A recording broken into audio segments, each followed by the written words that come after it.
Pueden tomar asiento, hermanos.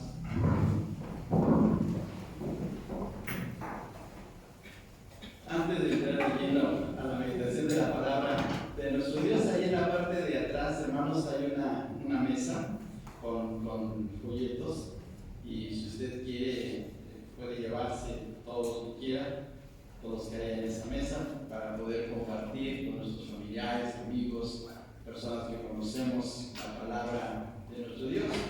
Y hemos emprendido un plan muy sencillo de hacer evangelismo a través de 5 folletos por semana. Cada día dar un folleto a una persona. Entonces, al final del año, si llevamos este programa así de una manera constante, al año estaremos compartiendo la palabra a 260 personas, dándoles un folleto diario, nada más por 5 días. Fíjense, no es gravoso, nada más es un folleto por día. Y si somos 10 hermanos, estaremos compartiendo a 2,600 personas. Fíjense bien, 2,600 personas compartiendo la palabra de Dios. Entonces usted puede llevarse los folletos que hay allá. Estos folletos son muy bonitos porque tienen el plan de salvación de una manera muy bien explicado, muy bien sintetizado. Tienen pasajes bíblicos de veras muy correctos en la manera del plan, cualquiera de los dos, y la gente luego quiere ver figuras, quiere ver de una manera más gráfica pues lo que está leyendo. Pues estos folletos son así. Entonces pues les queremos invitar a poder unirse a compartir la palabra del Señor.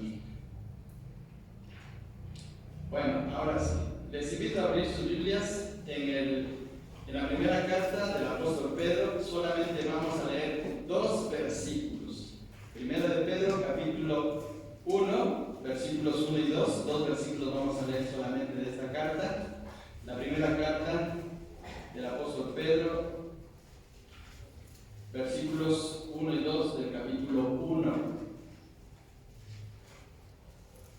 Y por favor, hermanos, pongámonos un momentito en pie. Un momentito. Vamos a leer por referencia la palabra de nuestro Dios estos 2 versículos. Dice así, todos juntos: Pedro, apóstol de Jesucristo, a los expatriados de la dispersión en Ponto, Galacia, Capadocia, Asia y Bitinia, elegidos según la presciencia de Dios Padre en santificación del Espíritu, para obedecer y ser rociados con la sangre de Jesucristo, gracia y paz sean multiplicadas. Muy bien. En esta postura vamos a orar. Hermano Elías, por favor, diríjanos en oración. Padre Santísimo, Jehová Dios, por medio de su Hijo amado Cristo Jesús, le pido, Señor, que nos mande sus bendiciones. Ahorita que estamos aquí reunidos todos los hermanos, que venimos para adorar y glorificar al Señor, también le pido, Señor, que ponga en el pastor la palabra precisa para que llegue a nuestro corazón. Y le pido, Señor, sus bendiciones para la semana que viene, para que a todos nos vaya bien. Quite de encima de nosotros toda enfermedad, toda la pobreza que exista, Señor. Ayude a todos los hermanos que están en conflicto consigo mismos porque no pueden entender bien todavía de la palabra. Padre Santo, ayúdelos a que se reconcilien con esta iglesia y que sigan aquí todos los domingos para que estemos todos como hermanos. Padre Santísimo, también le pido que cuide de todos nuestros hijos, de todos nuestros niños, y que nos dé sus bendiciones, Padre Santo. Sabemos que no somos merecedores de ello, pero usted comprende que somos pecadores, Padre Santo. Todo esto se lo pido no porque lo merezcamos, se lo pido en el nombre de su Hijo amado Cristo Jesús. Amén. Amén. Bueno, así que vamos. En el boletín, en la parte del medio, tenemos espacio para notas. Podemos escribir los pasajes que vamos a estar estudiando, alguna frase, algún versículo, algo que nos llame la atención para aprender más de la palabra de Dios y también crecer espiritualmente. Tomando en consideración estos dos versículos que acabamos de leer, el tema, o mejor dicho, el título del mensaje es la Trinidad en la vida del creyente. La Trinidad en la vida del creyente. Ese es el título, ¿sí? Si usted quiere anotar ahí en las hojas del boletín, ese es el título. La Trinidad en la vida del creyente. Si usted puede notar, hermanos, usted puede notar en el versículo 2, dice de la siguiente manera: elegidos según la presencia, y miren, número 1, Dios Padre. Dios Padre. Primero, número 1, elegidos según la presencia de Dios Padre, en santificación del Espíritu. Se está refiriendo al Espíritu Santo. Para obedecer y ser rociados con la sangre de Jesucristo. Ahí están los tres, fíjense. No aparece en la Biblia la palabra Trinidad. La palabra Trinidad fue acuñada, voy a utilizar esa palabra, acuñada dentro del lenguaje teológico, dentro del lenguaje de las enseñanzas de la palabra del Señor, muchos siglos después. La palabra Trinidad es una palabra del idioma latín que se utilizaba en el tiempo del apóstol Pablo. El latín lo hablaban los romanos. Y aunque no aparece la palabra Trinidad en la Biblia, sin embargo existen las tres personas. ¿Sí? La palabra Trinidad no aparece. Luego cuando uno está hablando con los testigos de Jehová, luego dicen: a ver, muéstrame un versículo que diga de la Trinidad, que mencione la palabra Trinidad. Bueno, realmente no aparece la palabra Trinidad, pero sí aparecen las tres personas, ese es lo más importante. ¿Sí? Y aquí en este versículo, aquí aparece Dios Padre, Dios Espíritu Santo, Dios Hijo, los tres. Y vamos a ver, hermanos, vamos a ver la enseñanza que Dios a través del apóstol Pedro escribe esta carta para hermanos que están pasando por una situación muy difícil. Si usted nota en el versículo 1, dice Pedro, apóstol de Jesucristo, a los expatriados. Expatriado significa alguien que no tiene patria, alguien que está fuera de su patria.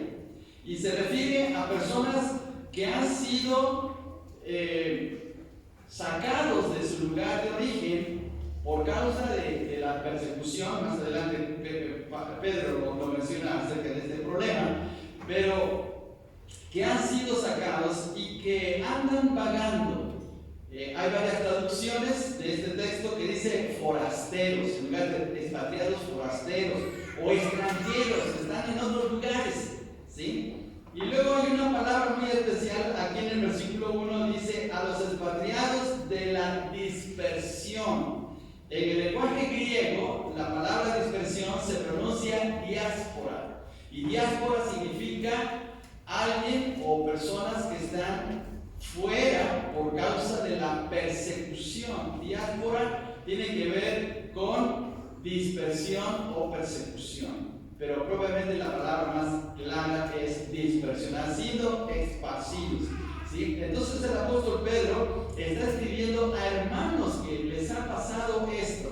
Ahorita vamos a ver cómo es que ocurrió esta situación, pero la carta está destinada precisamente a hermanos que están viviendo en un lugar que no es el suyo, pero a causa de las persecuciones. Pedro es el que escribe. Veamos en el versículo 1. Pedro, apóstol de Jesucristo. Él es el autor de esta carta. Bueno, el autor en el sentido literario.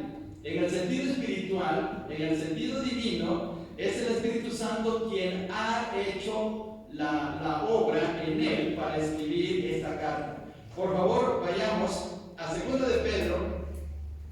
A 2 de Pedro, capítulo 1, por favor, vamos a ver varios versículos. Les invito a tener sus Biblias abiertas porque vamos a participar en las lecturas de la Biblia. Pero fijémonos, por favor, en el versículo 21, 1:21 de 2 de Pedro. 2 de Pedro 1:21 dice: porque nunca la profecía fue traída por voluntad humana, sino que los santos hombres de Dios hablaron siendo, y mire, aquí está esta frase, siendo inspirados por el Espíritu Santo. ¿Quién inspiró la Escritura? ¿Quién inspiró los libros de la Biblia? Dios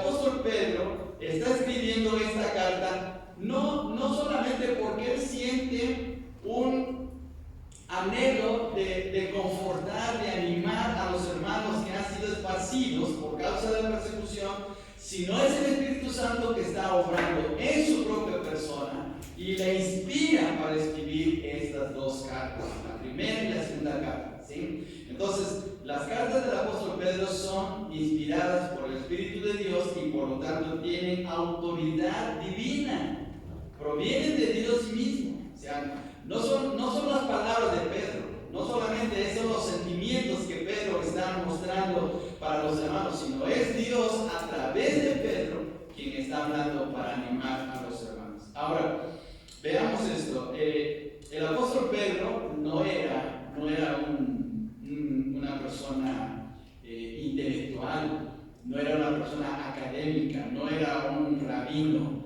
no era un hombre de letras, no era un hombre preparado. Él no se le veía leyendo textos profundos en su tiempo, o que él estuviera en las sinagogas investigando, porque sabemos que Pedro era un pescador. Pedro era de ese oficio. Sin embargo, el Señor lo llama para ser su discípulo y su apóstol propiamente. Vayamos por favor a Mateo capítulo 4, versículos del 18 al 19. Y ahora vamos a empezar con participar en las lecturas. Yo quisiera pedirle a ver si que nos lean estos versículos en Mateo capítulo 4, versículos del 18 al 19, por favor. Del 18 al 19. Andando Jesús junto al mar de Galilea, vio a dos hermanos, Simón llamado Pedro y Andrés su hermano, que echaban la red en el mar porque eran pescadores. Y les dijo: venid en pos de mí y os haré pescadores de hombres. Veamos que, en la parte final del versículo 18 dice: porque eran ¿qué cosa? Pescadores. Era su oficio, era su trabajo. A eso se dedicaban. Estaban en el mar de Galilea. Se le llama mar de Galilea, pero en el sentido geográfico, en el sentido estricto, era un lago. Es un lago.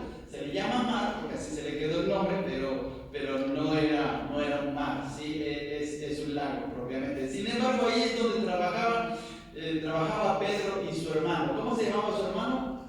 Andrés. Muy bien, su hermano se llamaba Andrés. Ahora, una cosa muy especial que no menciona el Evangelio de Mateo es que el primero que conoció del Señor Jesucristo fue Andrés.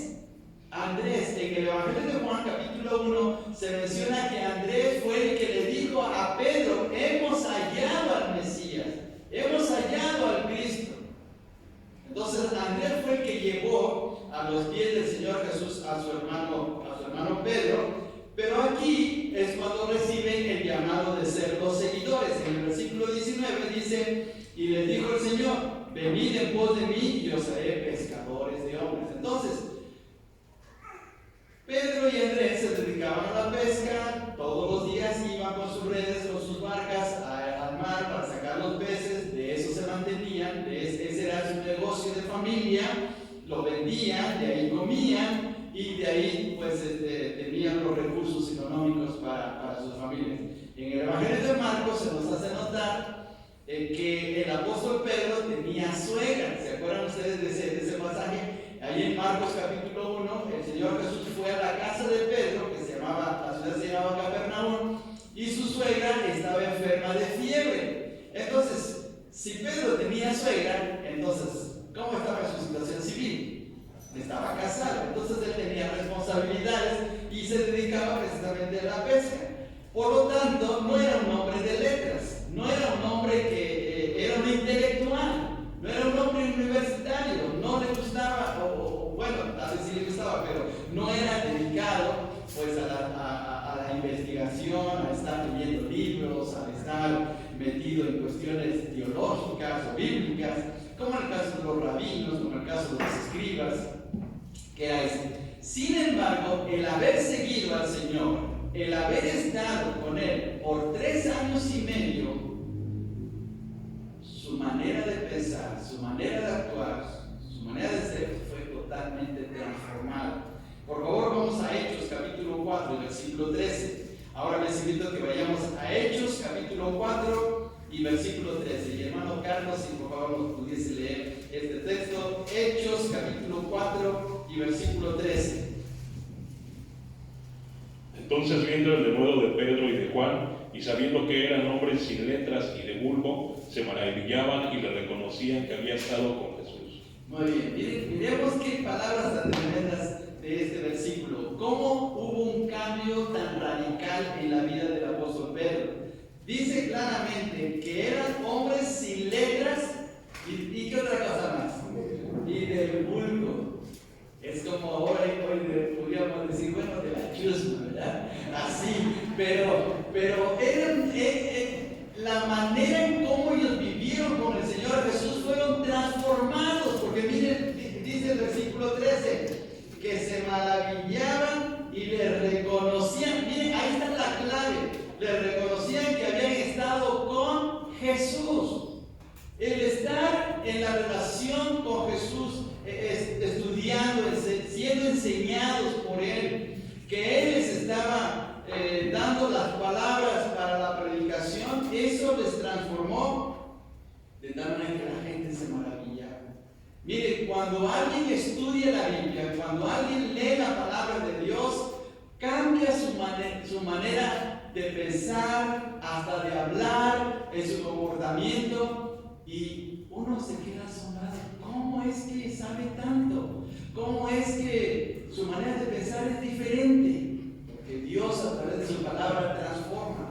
La palabra que llega a nuestros corazones hace cosas increíbles. El Salmo 19 habla acerca de los beneficios de estudiar la palabra del Señor. Dice que la ley de Jehová es perfecta. Que convierte al hombre. ¿Sí? Entonces, miren qué bendición cuando leemos la palabra del Señor. Por eso es que hay gente de campo, fíjense, y obviamente no es por menospreciar, pero hay gente de campo que cuando lee la Biblia uno se admira de su sabiduría, uno se admira de la manera como hablan. ¿Por qué? Porque Dios obra a través de su palabra en sus corazones. Por eso es bueno estudiar y meditar en la palabra de nuestro Dios. Entonces, ¿qué cambio hubo en la vida del apóstol Pedro? Entonces, tomando en consideración esto que estaba pasando en la vida de Pedro, siendo un hombre de Dios ya, pues él escribe esta carta para los hermanos que están bajo una presión tremenda a causa de la persecución. Ahora, por favor, vayamos hasta el libro de los Hechos, capítulo 11 y versículo 19. Ahora vamos a ver las condiciones que vivían estos hermanos. En Hechos, capítulo 11, versículo 19. Y ahora quisiera pedir a nuestro hermano Horacio que por favor nos lea este pasaje. En Hechos, capítulo 11 y versículo 19.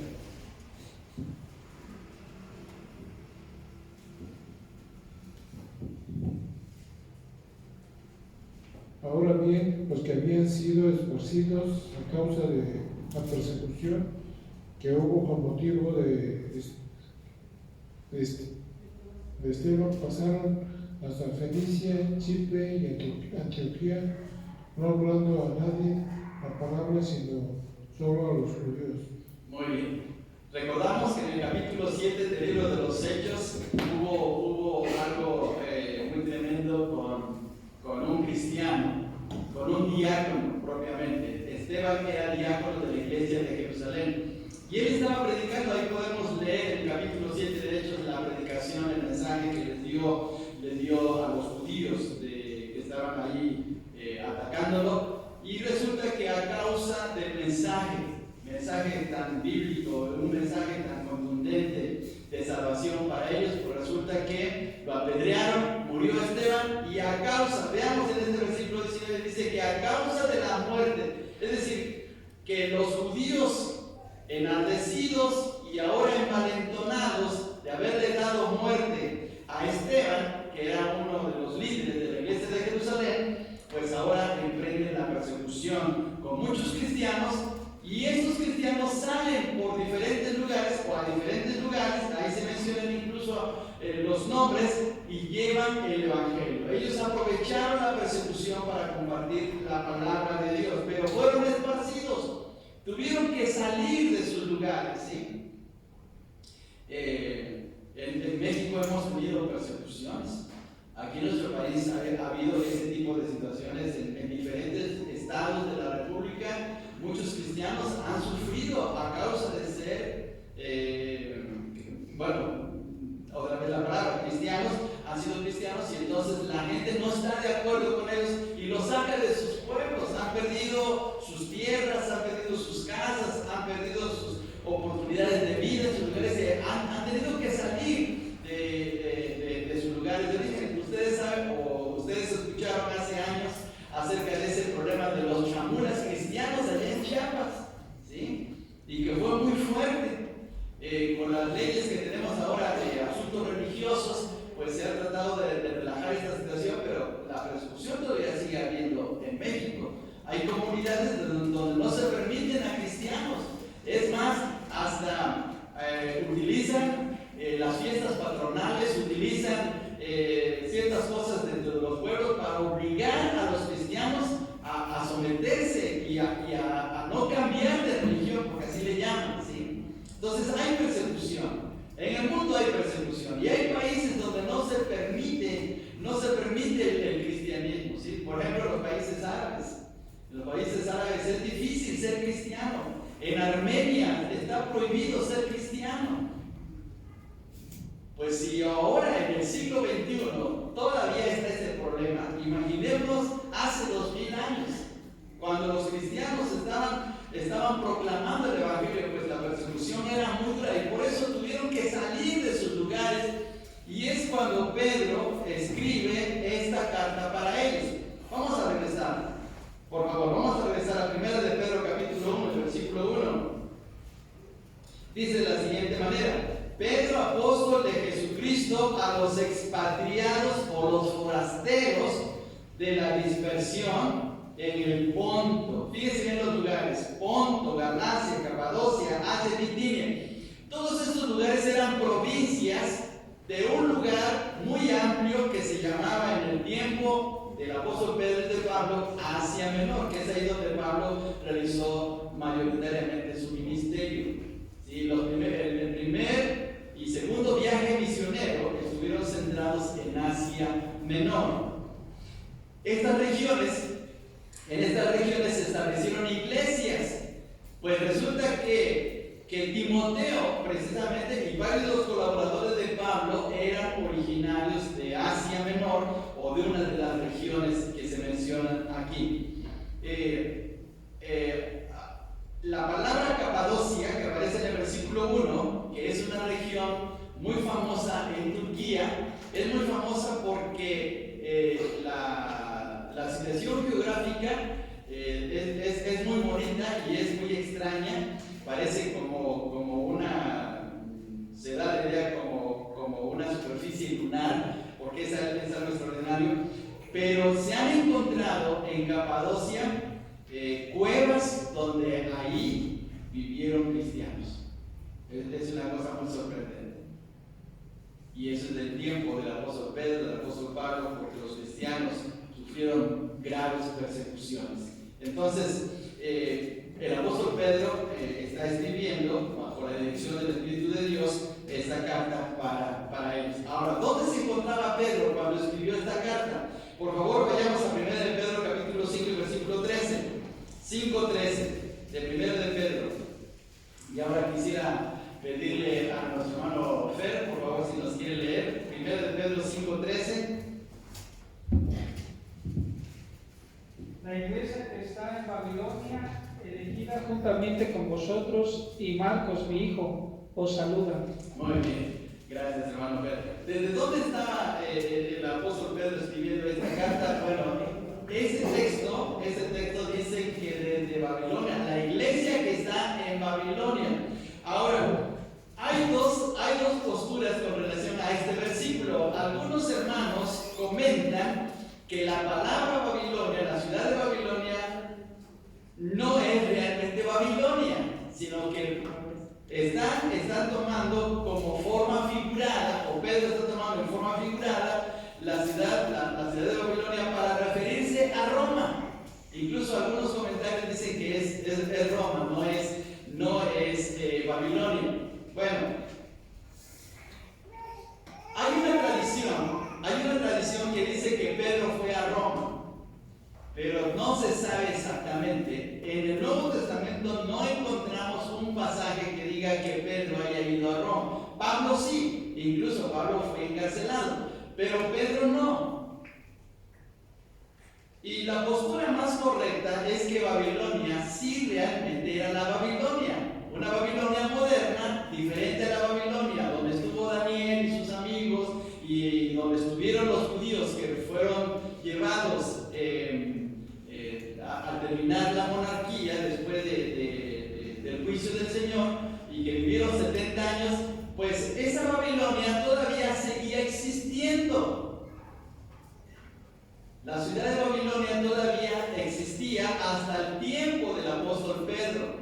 Entonces había una iglesia ahí, había gente. Y desde ahí Pedro estaba escribiendo. Pedro había ido a vivir en ese lugar. Ahí estaba la iglesia, porque fijémonos por favor otra vez en el versículo 13. Dice la iglesia que está en Babilonia, es decir, la ciudad real, no refiriéndose a Roma, sino la ciudad real, y es ahí donde la iglesia, donde estaba Pedro, escribió Pedro esta carta para los hermanos que estaban bajo esta situación. Entonces, este es el comentario más acorde en relación con esta carta. Bien, ahora vamos al versículo 2. Salud. Vamos al versículo 2 y vamos a entrar ya al tema. Si nos damos cuenta, por favor, aquí en el versículo 2 encontramos las acciones de cada persona de la Trinidad en la vida de los creyentes. Número 1, vamos a entrar en el versículo 2. Por favor, subrayemos esto. Elegidos según la presencia de Dios Padre. Primera cosa. La primera acción de Dios a favor nuestro, a favor de aquellos que hemos recibido el mensaje de salvación, aquellos que ahora estamos disfrutando de la salvación eterna y tenemos la esperanza de un día de ir al cielo, es que Dios Padre pensó en nosotros y nos eligió. Desde antes de que naciéramos, desde antes de esta creación, Dios ya sabía quiénes éramos y nos eligió por su pura gracia, por un acto de amor hacia nosotros. ¿Por qué me eligió? No lo sé. ¿Por qué lo eligió a usted? No sabemos. No podemos dar una respuesta, pero Dios lo hizo. Por favor, veamos en la Biblia. Vamos a ver algunos pasajes para correlacionar esta situación. Vayamos a Efesios capítulo 1, versículos 3 y 4. Vayamos a la carta a los Efesios, por favor. Efesios capítulo 1, versículos 3 y 4. Lo vamos a leer ahora todos juntos. Dice de la siguiente manera, Efesios 1, 3 y 4. Bendito sea el Dios y Padre de nuestro Señor Jesucristo, que nos bendijo con toda bendición espiritual en los lugares celestiales en Cristo, según nos escogió en Él antes de la fundación del mundo, para que fuésemos hechos santos y sin mancha delante de Él. Fijémonos en el versículo 4, que nos escogió. ¿Cuándo nos escogió? Antes de la fundación del mundo. Ninguno de nosotros sabía que un día muy especial, Dios en su pura gracia nos iba a dar el mensaje de salvación. No lo sabíamos, pero llegó a nuestra vida. Dios nos eligió. Ahora, hay hermanos que piensan, es que Dios vio nuestra actitud de que vamos a ser obedientes. No. Es que Dios vio que íbamos a hacer buenas cosas para Él. No. Es que Dios nos quería usar para ser sus instrumentos. No. Fue solamente por pura gracia, porque estábamos perdidos, muertos en nuestros delitos y pecados. Romanos 5:10 dice que éramos enemigos de Dios, sin derecho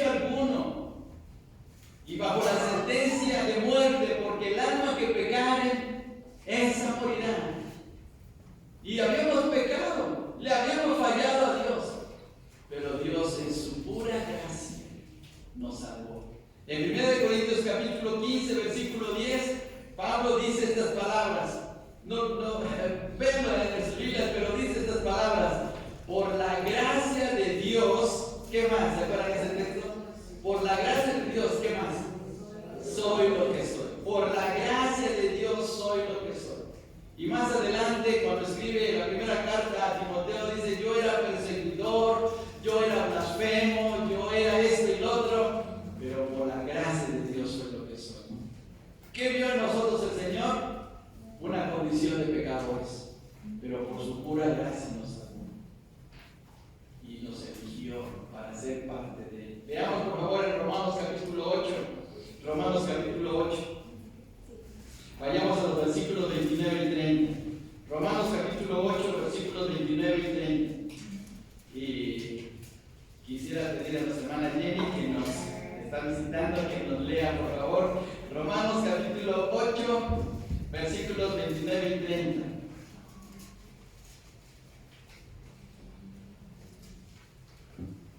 Porque a los que antes conoció también los predestinó para que fuesen hechos conforme a la imagen de su Hijo, para que él sea el primogénito entre muchos hermanos. Y a los que predestinó, a estos también llamó, y a los que llamó, a estos también justificó, y a los que justificó, a estos también glorificó. Gracias, Ana. Veamos el proceso que Dios llevó, ese proceso tan grandioso, ¿sí? Nos conoció antes de nacer, fíjense bien, antes de venir a este mundo, y al habernos conocido, entonces empezó un proceso. Dice en el versículo 30 que nos predestinó, nos llamó, nos justificó y nos glorificó. Eso lo hizo por pura gracia.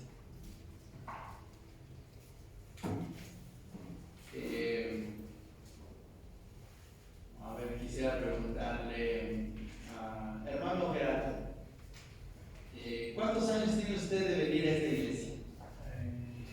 ¿Desde cuándo empezó a venir? Hace 18 años. Hace 18 años. Muy bien, 18 años lleva el hermano. Ya le vamos a cobrar impuesto por banco. Muy bien, hace 18 años. Pero antes de los 18 años, ¿usted sabía que iba a venir a este lugar? ¿Usted sabía el día en que iba a aceptar al Señor Jesús? No. ¿Usted sabía que iba a ser salvo por la gracia de Dios? No sabíamos eso. Pero un día Dios nos alcanzó. El Señor ya sabía que en tal fecha, si usted fue salvo el 30 de febrero, no existe el 30 de febrero, pero el día en que usted recibió el mensaje, eso ya lo sabía Dios. Y nos escogió, nos eligió. Miren qué bendición tan grande. Llegamos a ser partícipes de su gracia cuando no lo merecíamos. Porque si hacemos un recuento de nuestra vida pasada, ¿merecíamos la gracia de Dios? No. Estábamos bajo la sentencia de muerte. Pero Dios en su amor lo hizo. Ahora, en segundo lugar, veamos. Esa es la acción del Padre. Fíjense bien. El Padre nos eligió. El plan planeó nuestra salvación y nos eligió. Ahora vamos a ver la segunda cosa. Vamos a otra vez a la primera de Pedro, en el capítulo 1, el versículo 2. Vamos a ver ahora la acción de la segunda persona que se nos menciona en este versículo. Elegido según la presciencia. Se me estaba pasando una palabra. La palabra presciencia significa previo conocimiento o anticipado conocimiento, de que Dios ya nos conocía, ¿sí? Y ahora viene la segunda acción. Veamos, dice, en santificación del Espíritu, en santificación. La palabra santificación, en primer lugar, significa, fíjense bien hermanos, la palabra santificación, en primer lugar, significa apartamiento, apartar algo, poner aparte algo. Esa es la santificación. De ahí viene la palabra santo, que significa apartado. Los vasos y los utensilios que se utilizaban en el templo eran vasos o eran utensilios santificados porque estaban aparte, ¿sí? Eran cosas diferentes para el servicio de Dios. Por eso, ¿se acuerdan ustedes de la famosa historia de Belsasar en el capítulo 5 de Daniel? ¿Qué hizo Daniel? Perdón. ¿Qué hizo Belsasar ahí en ese capítulo 5 de Daniel? Belsasar mandó a traer los vasos de oro que eran sagrados, que estaban santificados para la obra de Dios, para el servicio de Dios. ¿Y qué hizo Belsasar? Empezó a tomar vino, se empezó a emborrachar con eso. Hizo un sacrilegio. Tomó algo indebido. Entonces, la palabra santificar, en primer lugar, significa poner aparte. ¿Qué hizo el Espíritu Santo? Nos puso aparte. ¿Y cómo nos puso aparte? Sellando nuestros corazones con su propia presencia. Efesios 1:13, por favor. Efesios capítulo 1, versículo 13. Vayamos a este texto, por favor. Efesios capítulo 1 y versículo 13. A ver, Melanie, por favor, nos quiere leer este texto. Efesios 1:13.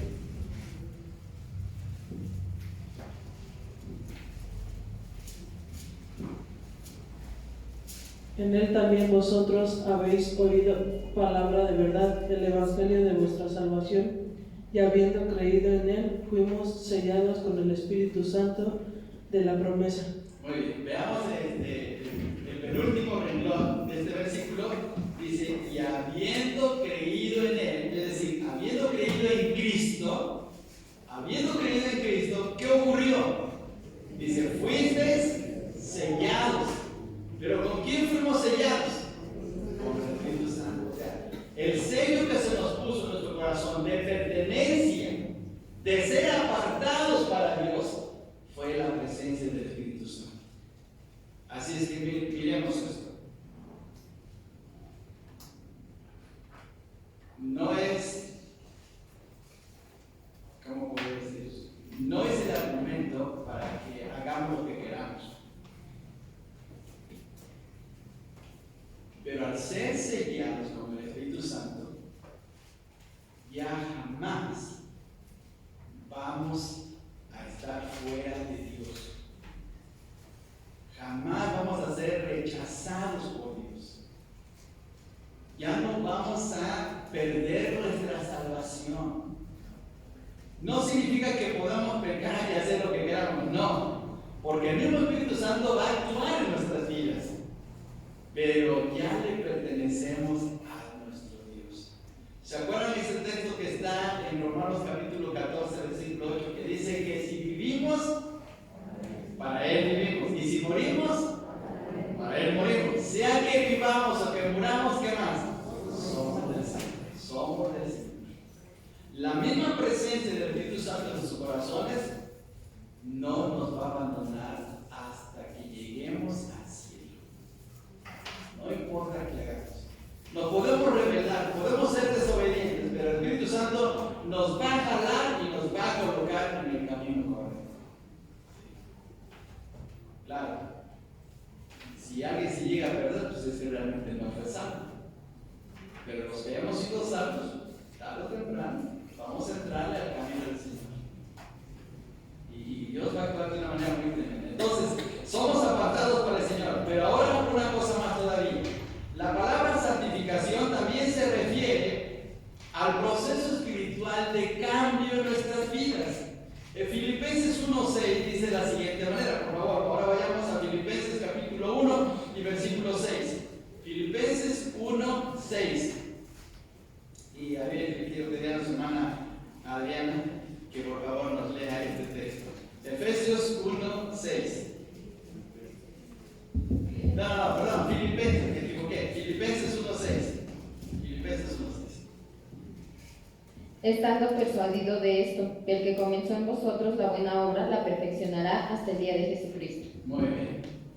Dios en su amor y especialmente el Espíritu Santo está trabajando en nuestros corazones. Y dice este versículo, estando persuadido de esto, que el que comenzó en vosotros, ¿qué cosa? La buena obra. ¿Cuál es la buena obra? La buena obra de salvación. La obra de ahora ser hijos de Dios. ¿Quién comenzó la buena obra? El Espíritu Santo que tocó nuestros corazones. Él nos habló y nos presentó a Jesús. Recordemos que la obra del Espíritu Santo en el mundo es convencernos de pecado. Y Él nos convenció y nos llevó a los pies de Cristo. Y ahora está trabajando en nuestros corazones para que podamos ir cambiando en nuestra vida espiritual. Por favor, vayamos a este pasaje también. Vamos a este texto. Gálatas capítulo 5, versículos 16 al 18. Gálatas capítulo 5, 16 al 18. Lo leemos todos juntos. Gálatas capítulo 5, versículos del 16 al 18. Dice así, todos juntos. Digo pues, andad en el Espíritu y no satisfagáis los deseos de la carne, porque el deseo de la carne es contra el Espíritu y el Espíritu es contra la carne, y estos se oponen entre sí para que no hagáis lo que quisierais. Pero si sois guiados por el Espíritu, no estáis bajo la ley.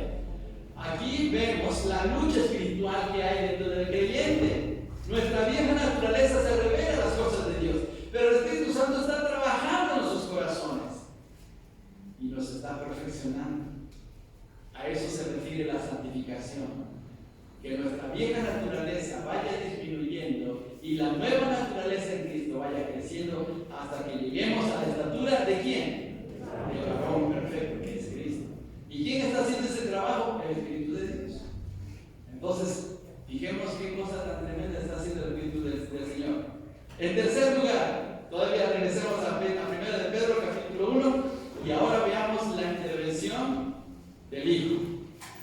El Padre nos eligió. El Espíritu Santo nos apartó y nos está perfeccionando. Ahora, número 3, veamos. Y dice, después de la palabra Espíritu, para obedecer y ser rociados con la sangre de Jesucristo. Para obedecer y ser rociados con la sangre de Jesucristo. Dos cosas. Para obedecer y ser rociados con la sangre. ¿Qué significa esto? Que desde el momento en que aceptamos al Señor Jesucristo, cuando fuimos elegidos por la gracia de Dios Padre y apartados por el Espíritu Santo, ahora nos hemos convertido en discípulos, en seguidores de Jesús. Y por lo tanto debemos de vivir una vida obediente a Él. Le debemos nuestra vida al Señor. Y debemos de serle obedientes a lo que Él nos manda. Si no lo hacemos, entonces somos desobedientes y nos va mal en nuestra vida espiritual. Hemos sido escogidos para caminar en la voluntad del Señor Jesús. Él es nuestro Maestro, Él es nuestro guía, Él es nuestro Señor. Y debemos de someternos a Él. Una vida de obediencia. Veamos lo que dice Juan capítulo 10, versículo 27.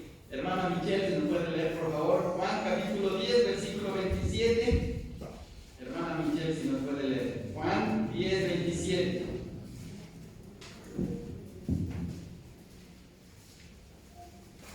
Juan 10, 27. La palabra de Dios dice, mis ovejas oyen mi voz y yo las conozco y me siguen. Muy bien. ¿Qué somos nosotros, hermanos, ante el Señor Jesús? Somos sus ovejas. Muy bien. Y al ser sus ovejas, ¿qué es lo que ocurre en nuestras vidas? Primero, oímos su voz. Oímos la voz de Jesús. ¿Y qué hacemos en segundo lugar? Lo seguimos. Así es que si no le seguimos, ¿qué clase de ovejas somos? Somos ovejas rebeldes. ¿Y qué hace el pastor cuando hay una oveja rebelde? A ver, hace un momentito David nos dijo el Salmo 23. ¿Cuáles son los dos instrumentos que tiene el pastor? La vara y el callado. ¿Y para qué creen que es la vara, hermanos? Pues para darnos no ganas. Entonces es lo mismo que va a ocurrir en nuestras vidas si no le seguimos, si somos rebeldes. ¿Sí? El callado es esa vara larga que tiene una vueltecita. A ver, ¿para qué? Para que cuando la oveja se está yendo por otro lado, desde aquí, hermanos, le pone y la jala. A ver dónde vas. Y la jala. Y la vara, si sigue de terca, perdón la mala expresión, si sigue así, de desobediente la oveja, le das unos buenos varos. Es más, hay pastores que dicen que les quiebran las patitas porque quiebra una patita por oveja, para que no se ande yendo por otro lado. Así es que de aquí en adelante le vamos a quebrar una patita. No vamos a llegar a ese extremo, pero Dios lo va a hacer. Dios lo va a hacer. Vamos por favor rápidamente. Otra vez. Dice el texto de 1 de Pedro 1:2, para ser obedientes, para obedecer. Pero luego dice una frase media rara, y ser rociados con la sangre. ¿A qué se refiere Pedro en esta situación? Pedro era judío, no lo olvidemos, era judío. Y en su mente tenía conceptos judíos. El de niño, de seguro de haber ido al templo, debió haber ido a la sinagoga, porque eso era normal en todo judío, en todo niño judío. Entonces él sabía de cosas que realizaban los sacerdotes, que hacían los judíos. Y la frase rociar con la sangre tiene que ver con los sacrificios, con lo que ocurría en los sacrificios en el Antiguo Testamento. Por favor, vayamos a Levítico capítulo 4, ya vamos a terminar, ¿sí? Nos faltan 2 horas, pero vamos, Levítico capítulo 4, versículo 2. Y veamos este pasaje. Primeramente, en el capítulo 4 de Levítico, versículo 2, y luego vamos a pasar a otro versículo más adelante para que veamos lo que ocurría en ese tiempo, en el tiempo de los sacerdotes levíticos. 4:2 de Levítico dice: habla a los hijos de Israel y diles, cuando alguna persona pecare, fíjense bien la palabra, pecare por hierro, en algunos de los mandamientos de Jehová sobre estas cosas que no se debe hacer, e hiciera alguna de ellas, se está refiriendo al asunto de pecar, de fallarle a Dios. Ahora, vayamos al versículo 17, vamos allá adelantito, versículo 17 de este mismo capítulo. Dice: y mojará el sacerdote su dedo en la misma sangre, y rociará, fíjense bien la palabra, rociará 7 veces delante de Jehová hacia el velo. Recordemos que los sacerdotes no podían entrar ni realizar sacrificios sin sangre. La sangre era sumamente importante. Y tomaba el sacerdote con su dedo y tomaba la sangre y rociaba el velo para poder obtener el perdón. Lo que Pedro está diciendo es que está recordando a los cristianos expatriados, los que estaban fuera por la dispersión, les estaba recordando que fuimos rociados en nuestros corazones por la sangre de Jesús. Y al obtener la sangre del Señor en nuestros corazones, fuimos perdonados de nuestros pecados y limpiados del pecado. Nos perdonó el Señor y nos limpió. Que no deberíamos olvidar eso, que hubo un costo muy alto por ser hijos de Dios, la sangre del Hijo de Dios. Y una cosa más, y por eso ya vamos a terminar, la sangre también nos lleva a una vida de consagración. Por favor, vayamos otra vez al libro de Levítico, capítulo 8 de Levítico. Levítico capítulo 8, ya vamos a terminar, pero vamos a leer esos versículos. Capítulo 8, versículo 2, veamos lo que ocurrió. Este capítulo, el capítulo 8, tiene que ver con la consagración de Aarón y de sus hijos para el sacerdocio.